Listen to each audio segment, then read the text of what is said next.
Hi, this is Ken McCarthy of Jazz on the Tube, and we're doing our first ever interview for our Really the Blues channel. We've never done one before, and I'm inspired to do one today. And we're going to talk about the most important, or one of the most important musicians in the genre, Robert Johnson. And we're talking with somebody who has very deep and profound experience studying his work on a very deep level. And we're going to talk about that work. We're also going to talk about some of the stuff that's floating around out there about Robert Johnson. You know, we have not that much documentation about him, and so in the absence of documentation, theories emerge. So we're going to look at some of those theories that are floating around and see how much validity they have, if any. So welcome, Bruce. Thank you. Nice to be here. Oh, it's really great to have you. Thank you so much for agreeing to talk with us. Now, Bruce Conforth, you've spent 40 years on studying the life and work of Robert Johnson. Can you tell us how you get started in that and the form that work has taken?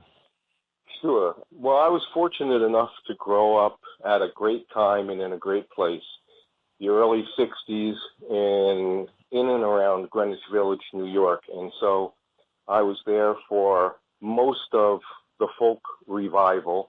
And, of course, at that time, so many of the great bluesmen were, quote-unquote, being rediscovered. Mississippi John Hurt, Son House, Skip James, a number of others. And I was also fortunate enough to take guitar lessons from the great and legendary Reverend Gary Davis. Wow. So my interest in the blues as a musical form and as a culture goes back decades and decades. And I remember in 1961, when the first re-release of Johnson's material came out, Robert Johnson, King of the Delta Blues Singers, that his music just blew me away, and I wanted to know as much as I could about him. And of course there was, as you mentioned, very little to know. And so I basically devoted the rest of my life, either professionally or just for fun, delving into his life and doing as much research and interviewing as many people as I could. I should also mention, I guess, that for those of you who this might mean something to, I was also the founding curator of the Rock and Roll Hall of Fame. And I have a PhD in ethnomusicology, specializing in American vernacular music, specifically the blues, from Indiana University. So I think my background in this is fairly comprehensive. I'd say. So there were a lot of people around then, and I don't know if there are any left who actually knew Robert Johnson, heard him play, and you spoke with those people. Sure. I mean, I knew Johnny Shines and got together with Honey Boy Edwards on a number of occasions and knew Robert Lockwood very well and a number of other people. And my co-author on the book, the definitive biography of Robert Johnson's life that we've just completed, is Gail Dean Wardlow, a name that might mean something to some of your listeners, a really important blues scholar as well. Gail was the person who in 1967 first turned up Robert's death certificate and began to give us some information on, you know, the wheres and the whos and the whats. Because up to that point, what did we have? We just had his recordings and then the memories of living people. Well, yeah, and even a lot of those people hadn't been interviewed yet. If you read, you know, Sam Charter's 1959 book, The Country Blues, the first academic book, the first actual book written about and published about the Delta Blues, you know, there's very, very little information. He has 6 pages on Robert Johnson in that book, and most of the information, well, actually, almost all of the information that he tries to give was wrong. And like many of the writers to follow, the blues writers to follow, since they didn't have hard facts about Johnson, they listened to his songs and tried to interpret what his life might have been like based on his songs. And obviously what that ends up doing is not telling us something about Johnson, but telling us what these people thought about Johnson. Gotcha. So it's more like a Rorschach test. You look at ink dots on a page, and how you interpret those dots tells about you, has nothing to do with what's on the page. Exactly. And so, most people just thought, well, Robert's life is a mystery, and he was a tortured guy who was, hounded by the devil and all, all the other iconic mythology that arose around him. Well, Bruce, since we have the good fortune to have you today, can you give us, obviously we can't cover Robert Johnson's life adequately in even an hour. That's going to be in your book. But can you give your view of Robert Johnson's actual life as we know it, based on the interviews you've done and on the documentary evidence you've collected? Well, let me just tell you that first of all, everything Gail and I discovered, and Gail started interviewing people who knew Robert Johnson back in the early and mid '60s. So Gail got some of the really first and most important interviews because they were really fresh at that point. Johnson had only been dead for less than 30 years. And so the memories of some of the people that Gail interviewed were really very, very important. But what I was going to say is that basically everything we thought we knew about Robert is wrong. All the stories that, you might have read, stories told by Son House, legends that emerged, everything we believed to be accurate about Robert's life either was wrong completely or at least twisted in some way. And then there were just enormous gaps. Nobody really had ever investigated Robert's early life in Memphis. Nobody was really sure about where he went and what he did, and even the circumstances around his death were just plagued with mystery and supposition. And so our book has really gone through, well, the book hasn't, but we went through a tremendous amount of exhaustive work, not just combing through every single interview that we could find, not just the ones that Gail did and the ones that I did, but every single interview we could possibly find that had ever been done with anybody who ever knew Robert Johnson. We also searched census records, historical records, newspaper accounts, death certificates, marriage licenses. There was literally no stone that we left unturned. And as a result, we can pretty much account for Robert's entire life almost year by year. Wow. And obviously nobody had done that until you came along. Yeah. Why nobody went to all that trouble, is anybody's guess. Maybe some people just didn't think Robert was worth it. Maybe they just thought that they were going to run into dead ends. And trust me, we did run into a lot of dead ends. But we also, for every dead end we ran into, there were also several new doors that would be opened up that would take us into a place that just totally surprised us. And Robert's actual life was actually far more interesting and far more dramatic and far more human than any of the legends that had ever been told about him. Wow. Well, can you give us a few tidbits? I'd say because again we won't have as much time as this subject requires in an interview. But can you give us some ideas of some of the things that you're talking about? Well, for instance, Robert was playing professionally far earlier than most people thought that he was. Robert made changes to the style of guitar playing that were extremely important. Most people are aware of that, however. Robert traveled all over the place. Robert made it to North Dakota. Robert made it to New York City. Robert made it. Wow.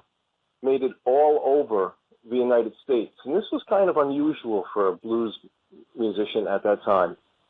Charlie Patton, Son House, Mississippi John, Skip James, those people, they would travel to places like Grafton, Wisconsin, or New York to make a recording. But as soon as the recording was done, they'd quickly head back to their home ground, and they usually had a relatively small circle geographically in which they played. Charlie Patton was not really a rambler. He really didn't roam that much. Son House certainly didn't. Neither did Mississippi John Hurt. Neither did Skip James. But Johnson, to my knowledge, was really the first one who said, Mississippi is just not enough. And, as a result, moved all over the United States. How did he find audiences outside of, because here's my limited understanding of things. So you have this cultural base in the Delta where people knew the music, sought it out. How did he find an audience, let's say, in other cities for performances outside of that area? Your question is based on an erroneous supposition, and that is that these guys only played the blues, that they were bluesmen. I don't think any of them, when they were actually performing, called themselves bluesmen. Bluesman is pretty much a white invention to create a specific genre and to categorize these guys. In the studio, they were only allowed to perform blues. But when they were out on the street, they had to play everything. They had to play the latest pop hits. They had to play whatever audiences wanted them to play. Otherwise, they wouldn't get paid. If you're out on the street and you're playing, and somebody comes up to you and says, "Hey, I heard this latest song on the radio. Can you play it?" Well, if you couldn't, you weren't making any money. And so remember, we're talking about the 1930s, and so we're talking about an era in which the blues musicians had access not only to records, but to the radio. And so they were able to expand their repertoire tremendously. And Johnson in particular, Johnson probably had an eidetic memory as far as music was concerned, because the stories were told by many, many people that he could hear a song. You could be sitting down and having a conversation with him, and there could be a radio playing in the background, and nobody would be paying attention to it except for Robert. And later on that night, Robert might just start to play some of the songs that he had heard on the radio, note for note, word for word. I mean, wow. he really was quite remarkable in that capacity. Well, you mentioned, you said playing on the street. Was he actually doing busking in these various cities? Well, there wasn't much else to do.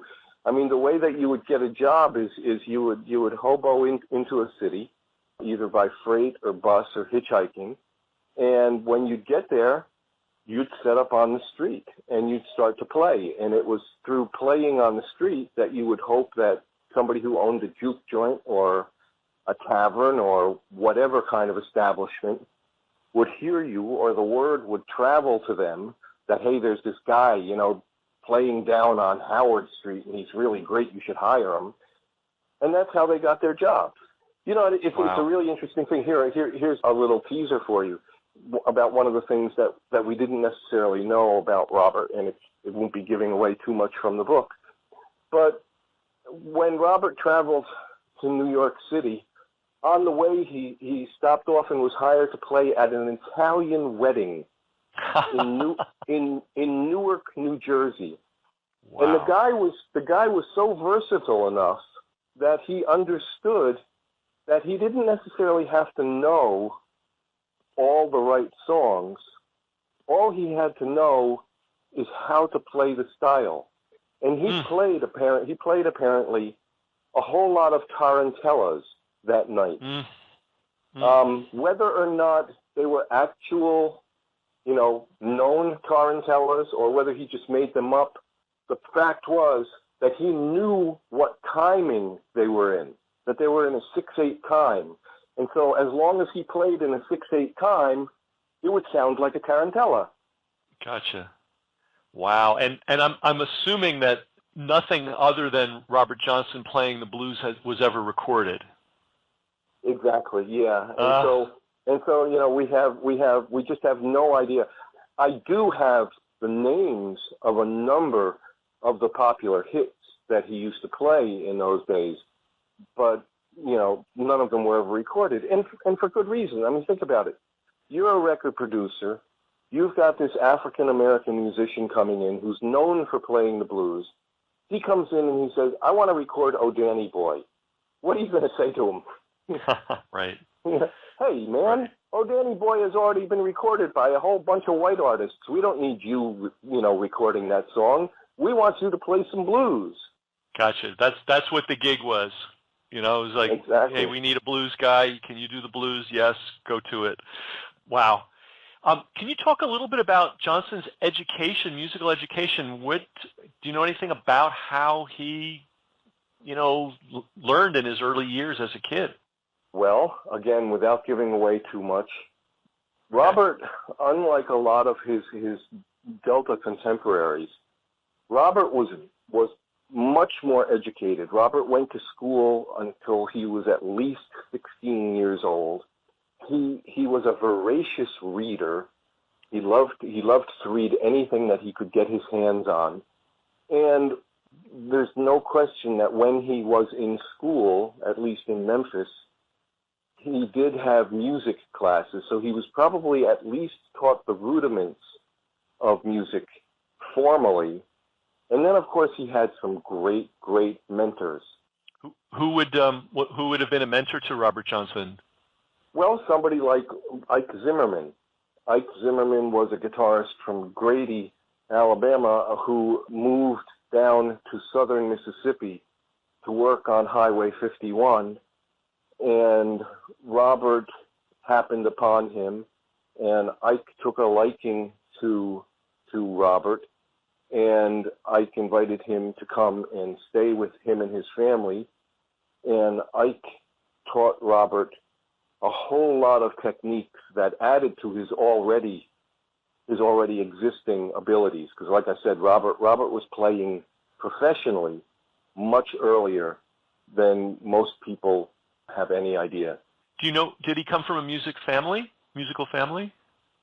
Well, he had a stepbrother, an older stepbrother, who played guitar and piano, and it's very likely that his stepbrother probably taught him some things. But other than that, I'm not aware of anyone else in the family playing any instruments. That's not to say that they weren't musical, but I'm not aware of anyone else in the family actually performing in any way. So, it sounds like, Robert Johnson was a man of, significant intellect, given the resources that were available to him at the time. He was certainly self-educating, it sounds like, at all times. He was tremendously versatile as a musician. So this image, we have him as a, a guy just emerged, from the Delta. There's a lot more to him than that. Much, much more. Much, much more. And of course, that whole itinerant blues musician thing was something that at least can be traced back to John Hammond Sr.'s review of Robert's recordings in a 1937 issue of New Masses magazine. It was a communist magazine that Hammond was writing for at the time. Mm-hmm. And Hammond called him just an unknown farmhand who was not a professional musician. And both of those ideas, an unknown farmhand is wrong, and because Robert really was not a farmhand. Robert hated working on the farm, and the idea of never performing professionally, well, that's kind of an absurd idea, for many reasons. I mean, why would he have been given a recording contract? Why would he have been asked to come to San Antonio and Dallas if the producers didn't think that this was like a really talented guy, and the only way that you get to be that talented is by being a performer? Sure, it's the myth. It's this myth of the native genius. No education. It's just instinct. No credit to his intelligence, no credit to his diligence. Yeah, and that goes along with the whole crossroads myth too. Selling his soul at the crossroads for his ability. It's like, don't credit Johnson for working hard. Don't credit Johnson for his talents. Don't credit Johnson for all of the things that made him who he is. Let's superimpose some supernatural element on it that somehow gave him his ability. I mean, that's really kind of a racist idea in a lot of ways. Oh, absolutely. Absolutely. I mean, you wouldn't say that about Mozart, you know? No, you wouldn't. You wouldn't. You wouldn't. Yeah. Hey, you've got some other things the way you and I got in touch with, I saw something on YouTube that took a Robert Johnson recording and slowed it down a little bit, and it was the theory of the person that posted that this was the actual speed and sound that Robert Johnson had. And I want to thank you for writing us so quickly and saying, not so fast, buddy. Could you tell us about this particular thing and some of the other things that you've seen that have been said and written about Johnson that really should be corrected? Sure. I mean, the speed thing is really one of the most laughable and yet pervasive things that has come out in the last couple of years. You know, and as you said, it's based on somebody's idea on what Johnson should sound like, and that is almost certainly based on the idea of what a Delta blues musician should sound like. And yeah, Robert didn't sound like Sunhouse, and Robert didn't sound like Charlie Patton, because he was playing very, very differently. And he had a different type of voice, he had a different type of guitar style. And so, you know, this idea that there is one sound for a Delta blues musician and Robert should conform to it, I'm sure is one of the things that contributed to this whole mythology. But the idea that Johnson's recordings are at the wrong speed and that they should be slowed down is just pure, unadulterated funk. I mean, there's absolutely no substance to it, and I can give you a number of reasons for it. Now some of them may be off by 1 or 2 RPMs, but the idea of having to slow them down, I've read as much as 20% in order to get the real sound of Robert Johnson is just totally untrue. First of all, why would the producers have bothered to do that to Johnson's songs? Why would they have sped his songs up? There were a lot of other people who recorded at those sessions, and nobody has ever claimed that any of their recordings are sped up. Uh-huh. So why would they just pick out this one African American young musician to change the speed on his records? That just doesn't make any sense. Now, there's some people who will point to the fact that, oh yeah, well we know, however, that Mississippi John Hurt's recordings were sped up, and that's true. But they did that for a good reason. And first, and we also have to remember that Hurt recorded in 1928. Johnson is recording in 1936 and 1937. So recording techniques had changed considerably over that period of time. So that's one thing, that recording techniques had changed. The other thing is that, Hurt was singing ballads. I mean, the song that most people point to as having been sped up was Frankie and Johnny, which is like, it's a very slow ballad. And they had to speed that song up in order to fit it on a 3-minute disc. Well, Robert's songs don't go on for that long. I mean, they fit perfectly well. So there's another reason why we should think 3, 4, 5, 6 times before we even consider the idea of Johnson's songs being sped up. Gotcha. Another claim is another piece of evidence is that if we're fortunate to have a lot of the alternate takes that Robert did, alternate takes that were never released. And those takes at the same speed as the takes that were released. Why didn't they, where's the evidence then for speeding up if the alternate takes are pretty much the same? A lot of people say, well, you know what, Johnson tuned his guitar to an open G, and in order to make his guitar sound like it does on the records, he would have had a capo at the 4th fret, which would have given him very little fret room to play on the rest of the neck. But that's assuming that he tunes to an open G. Suppose he tunes to an open A. and then capoed. I mean, open G and open A, you play the exact same fingerings. I mean, they're almost identical, except for the key change. If he tuned, down to an open A, he wouldn't have had to capo in the same way that he would have had to capo if he had tuned to a G. So that argument kind of gets shot. Then there's the whole notion that every single person who knew Robert, who was ever interviewed about him, Calvin Frazier, Johnny Shines, Henry Townsend, Robert Lockwood, Willie Mae Powell, Eula Williams, Elizabeth Moore, I could go on and on and on with the list of people. They all said how Robert's record sound is how Robert sounded when he played live. Are we to assume that all of them were wrong? That they didn't realize that there was something wrong with the way Robert's records sounded? If they all said that Robert's records are the way that Robert sounded, then I think we have to pretty much take their word instead of just somebody's idea that I don't like the way this sound, I think it needs to sound differently. And then finally, Lawrence Cohen, who was the Grammy-winning producer of the 1991 Sony release, Robert Johnson, The Complete Recordings, worked meticulously with the original recordings, with the original metal masters when he could find them.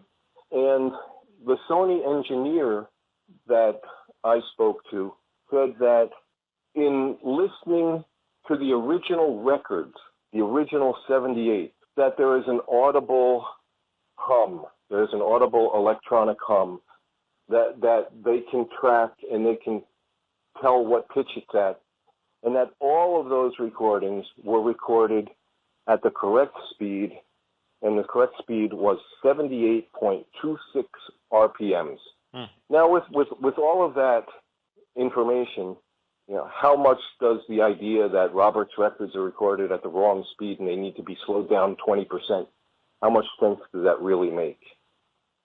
Yeah, well, as they say in the law, the preponderance of the evidence is that they were recorded at the right speed. I mean, it's overwhelming.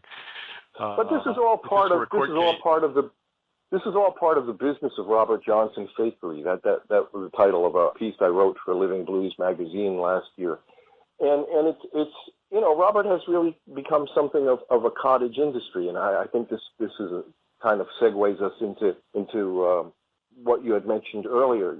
It's like people always want to come out with the latest photograph. This is a new photograph of Robert Johnson. I own Robert Johnson's guitar. Robert's songs were recorded at the wrong speed. And people are always looking, to find some kind of hook that they can wrap their head around to give them a piece of Robert Johnson. Gotcha. And it's a lot easier to do that than it is to do 40 years of serious scholarship, that as you've done. And now this scholarship that you've done for 40 years is coming out in book form soon. Can you tell us the title of the book? Well, the working title, and unfortunately for any of you who might have published a book before, you'll know this. Usually the publisher has the last say in what the book is actually called. So we're not entirely sure, but right now the book is titled Up Jumped the Devil, which is the subtitle of Robert's recording of Preachin' Blues. Up Jumped the Devil, The Real Life of Robert Johnson. Okay, great. And you will email us, will you, when it's ready for pre-order? Absolutely. And I'll make sure everybody on Really the Blues knows, because that's if there's an essential book that you have to have, this sounds like it. Hey, while I was doing a little research for the call, I'm going to bring something up. If you want to go there, good. If not, we'll do something else. But you have a particular project or need right now that's being. Oh no, I don't. Oh, is it handled? Yes. Okay, great. Because if it wasn't, we would we would open our wallets. But good, I'm glad that's no. That's all taken care of. Yeah, thank you very much for thinking of it. But no, that's all taken care of. Great. Well, hey, to wrap this up, because we're going to play this interview for our Jazz on the Tube audience too, and there are probably a lot of people in that audience that are not, super knowledgeable blues fans. So maybe as a way to wrap up today, how does Robert Johnson fit into the blues tradition, and what's his place in the American music tradition? Where does this particular guy fit in? Well, he fits in a lot of ways, and it's interesting, you ask that question because I'm helping Netflix with a documentary on Robert Johnson that they're doing right now. They're going to be doing a series called Remastered, and one of the individuals that they're going to be featuring in it is Robert Johnson, because he was such an incredibly transitional figure. And the thing that I think makes Robert really important, among many things, is that he kind of served as a bridge between the earlier blues that came before him, the Pattons, the Houses, and the people who come after him, Muddy Waters and B.B. King. Robert loved Lonnie Johnson, so some of your jazz fans will probably recognize that name. Robert loved Lonnie Johnson and tried to emulate Johnson's jazz playing as many times as he could. He liked him so much that in his early days, sometimes he used to say that he was, Lonnie Johnson's brother or Lonnie Johnson's cousin, just in order to kind of get an entree into things.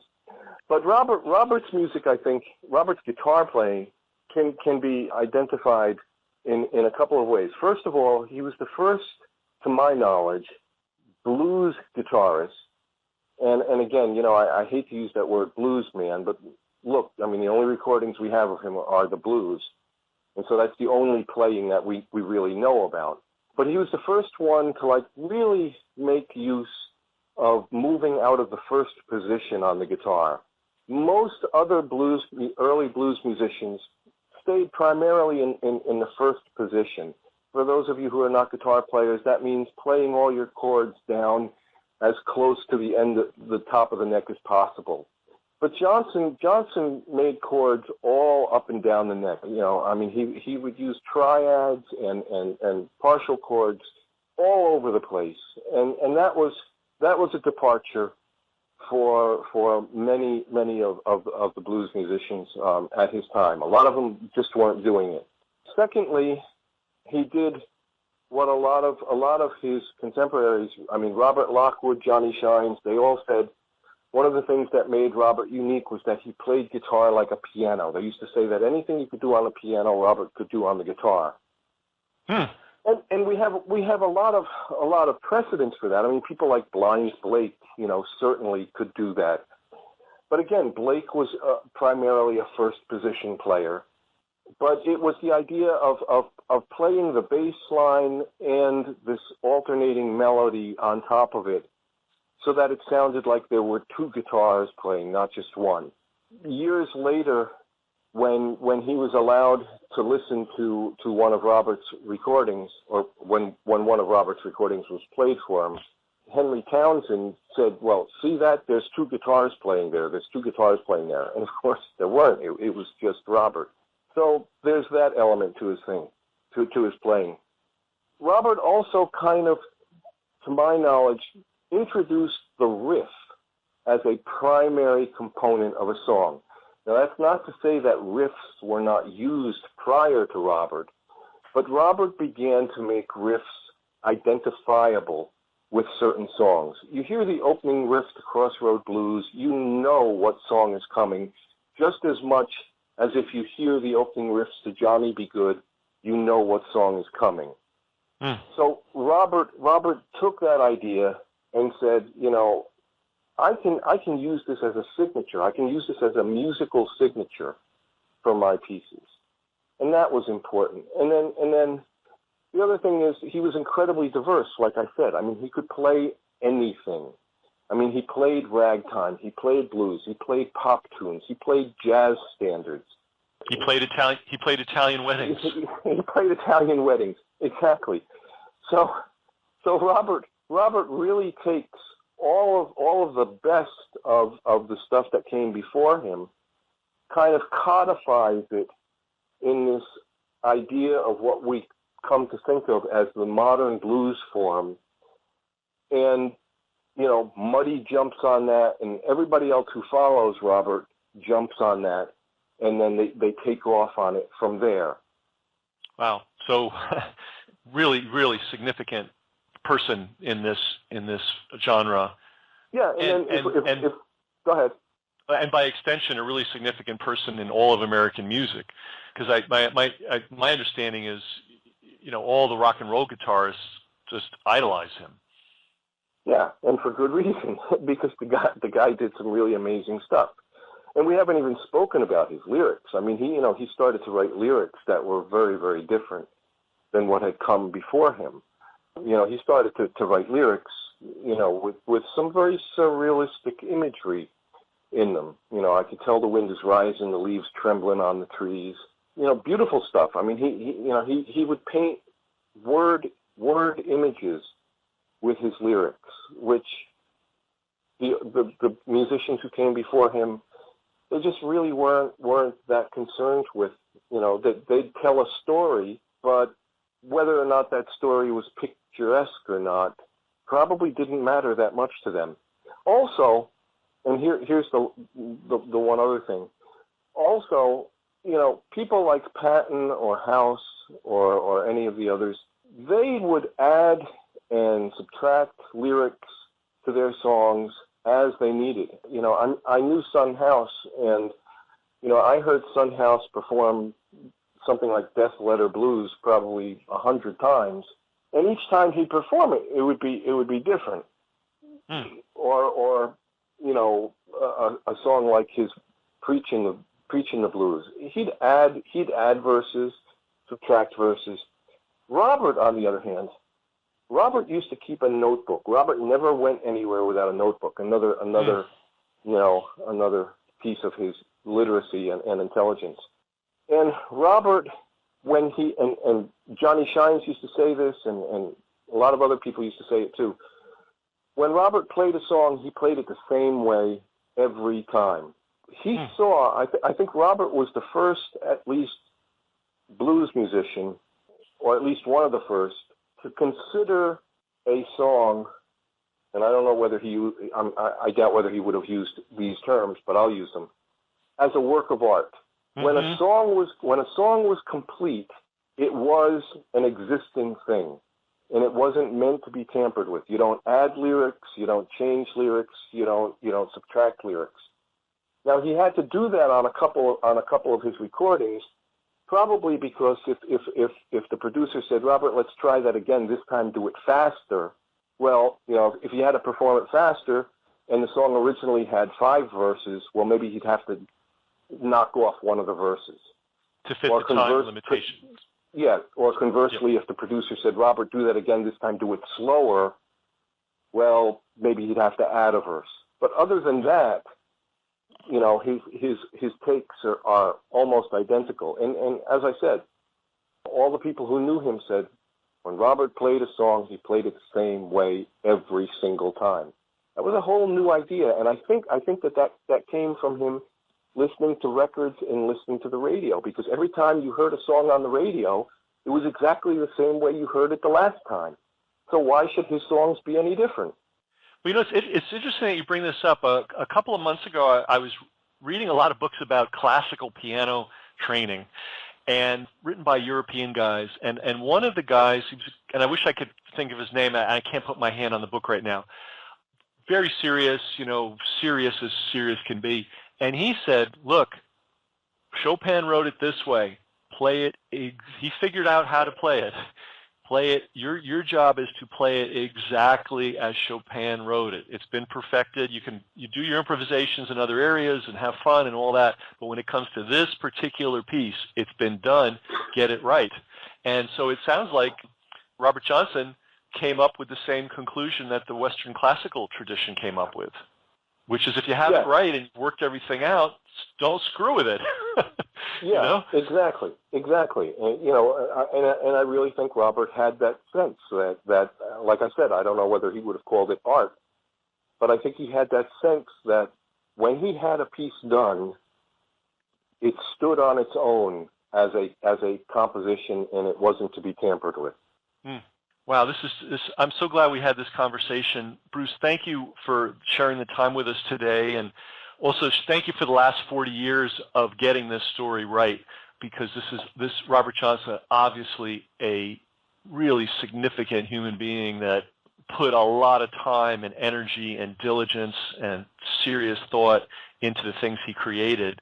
And it's good to see him get credit for that, not just being some mythical figure that came from the crossroads, but a human being that really applied himself and created something that changed the way we experience and appreciate music in America and around the world.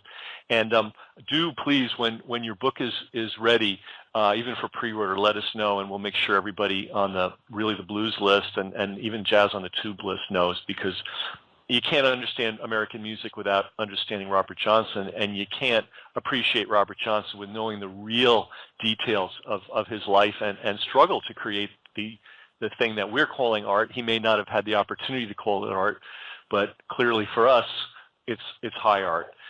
Well, Bruce, thanks a lot. Thanks for writing us and setting us straight. Really appreciate that. Thanks for the time and educating us. I'm very inspired. I have some Robert Johnson CDs. I'm gonna start listening to them with a brand new ear. All right, great. And it was a real pleasure being with you. Thank you for asking me. Great. And I'm going to send you an email when the interview is up and ready, so you can hear it. Okay, great. Great. Well, have a great day, and again, thank you on behalf of all of us who love music for doing this lifelong study of a great artist and a great musician. Well, it's been a long journey, but it's been incredibly worth it, because, like you said, what it has done, hopefully, is to reveal Robert Johnson, the human being, not Robert Johnson, the myth. That's great. That's great.